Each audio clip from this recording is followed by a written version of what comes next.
A new cutting-edge microscope has allowed Chinese scientists to capture in real time how electroacupuncture calms inflammation in the body. Rush 3D HR, the high-resolution mesoscale microscope, could allow researchers to study complex biological processes in live animals over long periods with less tissue damage. SCMP's China reporter Victoria Bella is here to tell us more. Hi, Victoria. So actually, we're going to be talking about two developments here. Tell me about this super microscope. Yeah, it's a mesoscale microscope, which means that it tries to bridge the gap between traditional microscopy, which is, looking at things in a very small view, and larger scale macro observations. So essentially the point is to be able to view both small cells and organelles and everything, but also still be able to capture larger cell dynamics. Because, with disease progression and immune systems and everything, you have a lot of cells, thousands and millions of cells and organelles interacting together. So it's really hard to both be able to see small details and bigger picture. So that's really the point of this system. Right. And then, so this microscope was able to look at something in particular, and that seemed to share some interesting insights about traditional Chinese medicine?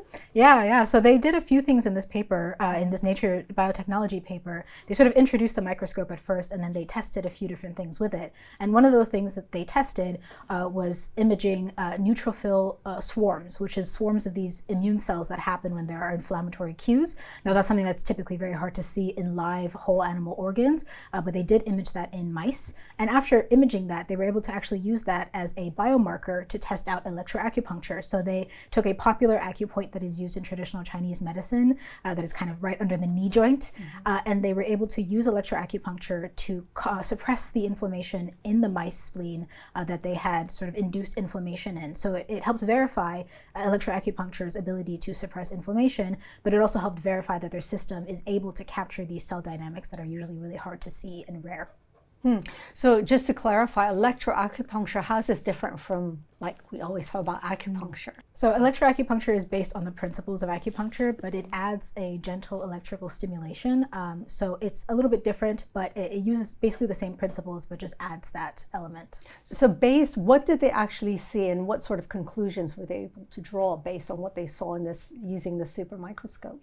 Yeah, so they were able to really see that you could potentially look at rare events with cells that happen without having to use a lot of animals. In the past, to even see these things in laboratory settings, it was difficult, and it could require using many different animals. But they were able to see these rare events with smaller amounts of animals, and it could in the future be used to capture cell dynamics and everything. So I think the real kind of breakthrough here is that it'll allow for more detailed, more interesting studies of cellular dynamics, of disease progression, of how the immune system works, and it could be also used to to test more treatments like electroacupuncture to see if they're effective on the cellular level. So we could see it being applied to studying, say, cardiovascular diseases or neurological diseases, and in general, better understanding the immune system, which is, very complex and very interesting and can be really hard to study because it happens at such a small level. Right. And then with their observation of electroacupuncture, because in Western medicine, it's not so widely accepted. So, how does this help shed light and maybe help make this treatment more mainstream? Certainly, yeah, because these are traditions that have been passed down for thousands of years, but Western medicine has kind of had a lack of scientific evidence backing up some of these treatments. But in more recent times, we've seen a lot more scientific papers come out about traditional Chinese medicine practices that kind of help verify the scientific basis for them. And so this is definitely one of them where it is an evidence that electroacupuncture can work on a cellular level, that it isn't just something that is, something that people feel like helps them, but is something that actually has some sort of a cellular basis for working. So I think it's certainly a great step into kind of bringing in that scientific basis for traditional Chinese medicine and verifying its efficacy. Okay. So how do you see this going forward? This technology can be applied in future studies?